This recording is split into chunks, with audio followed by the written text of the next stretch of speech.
really evolved a lot over the last 20 years. I mean, when we got into the business, it was really, the industry was in its infancy stages, in its early life cycle. You know, it was basically dominated by mom and pop run clubs. You know, people that got into the business because they loved it, not necessarily because they were looking to make a lot of money. You know, but over the last 2 decades, you know, we've seen the industry evolve like all industries do. We've seen a lot of consolidation. We've seen a lot of money coming into the industry, and it's now starting to be dominated by, you know, large, well-capitalized, well-run companies that are you know, doing a great job in the fitness industry. And I see the challenge there is that, you know, the clubs being built today, they're bigger, they're expensive to build, they're expensive to equip, they're expensive to operate.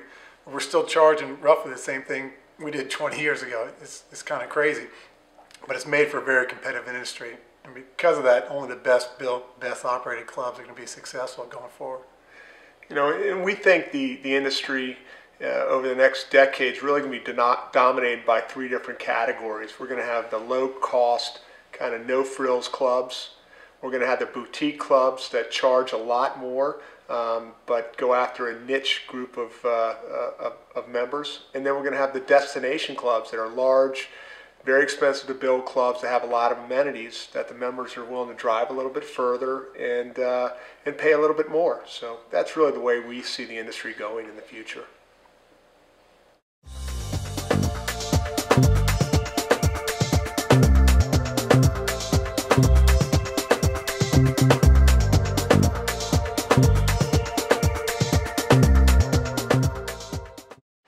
We believe the industry's done a great job of marketing the industry, selling memberships, and enrolling new members.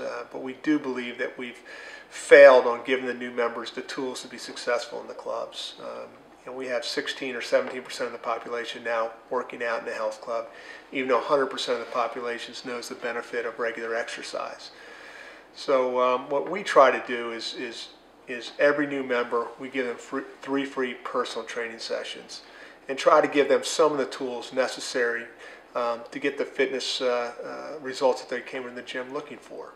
And we try to instill in our staff is that, you know, view it as your mom and dad coming into the club for the first time.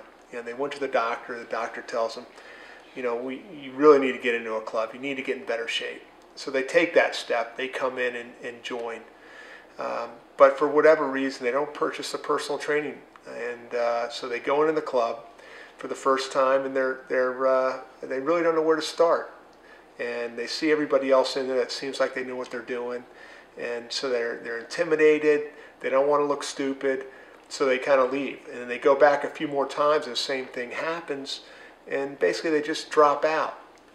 So, you know, again, what we try to do is put everybody on a basic fitness regimen that firms and tones all the major muscle groups. And then we put them on a fat burning machine like a bike or a treadmill that also gives them great cardiovascular exercise. Kirk pretty much said it, but, you know, I think the problem that clubs run into is that they look at it more as an expense and not an investment. And it is expensive. It takes a lot of effort and time to take people through the 3 free training sessions, to set them up for success, to go through the .fit program. But if you do set them up for success and you make that investment, ultimately that member's successful. They're going to get the results they came in for. They're going to stay longer. They're going to refer more members, and the club's going to be more successful. And I think that that's what separates the clubs that are successful with and that aren't, is the ones that are successful look at it as an investment, and the ones that aren't look at it as an expense. You know, John mentioned the .fit program. We do combine the exercise regimen with the nutritional program with .fit, and we think that really helps the members get the results they're looking for. And, you know, if we all launch our new members better, and which we all can, you know, we can not only, you know, we can probably go from 16 to 17% of the population to maybe up to 20% over the next decade, and that really should be our goal. I mean, we always say, just think if we all did that better. There was hundreds of thousands of new members out there going to parties and talking to their friends about these great results they got at the club and telling their friends to come join with them, instead of going to the party and saying, yeah, I joined the club, I didn't go, I didn't get results, I quit. Just think how much that industry could grow and where we could be in, you know, 10, 15 years from now.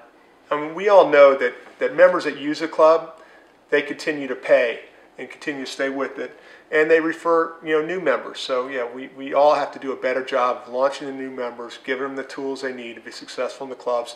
And if we do that, the industry is just going to grow from here.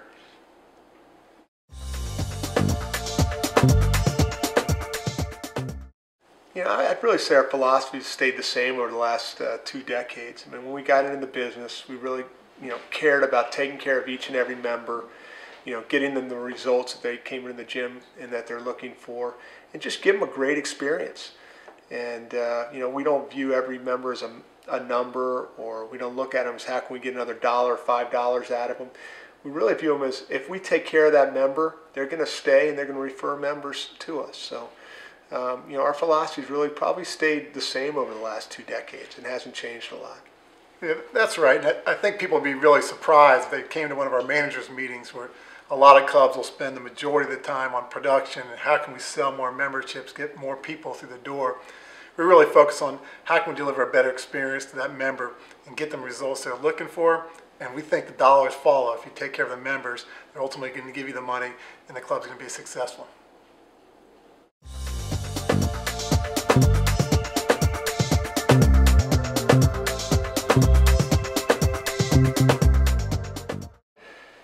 When you're talking about NEV, you're talking about Mark Mastro, Jim Rowley, Mike Feeney. I mean, these guys are legends in the fitness industry. I mean, they've just accomplished so much.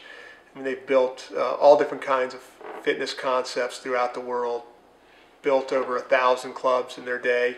I mean, they're just an incredible sounding board for us and people that we can knock ideas off of.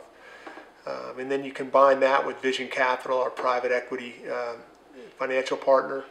They're over $1 billion private equity firm that really wants to deploy capital through new club development as well as to purchase strategic acquisitions that work within our portfolio. I really think we've created a great team. Again, when you have NEV, US Fitness, Vision Capital, we really have the building blocks to build something great. The key is the team. Kirk said it, but in anything you do in life, I think to be successful, you have to have the right team, put the right people together. And with Vision Capital and NEV and US Fitness, we have the right team. We're really excited about the future.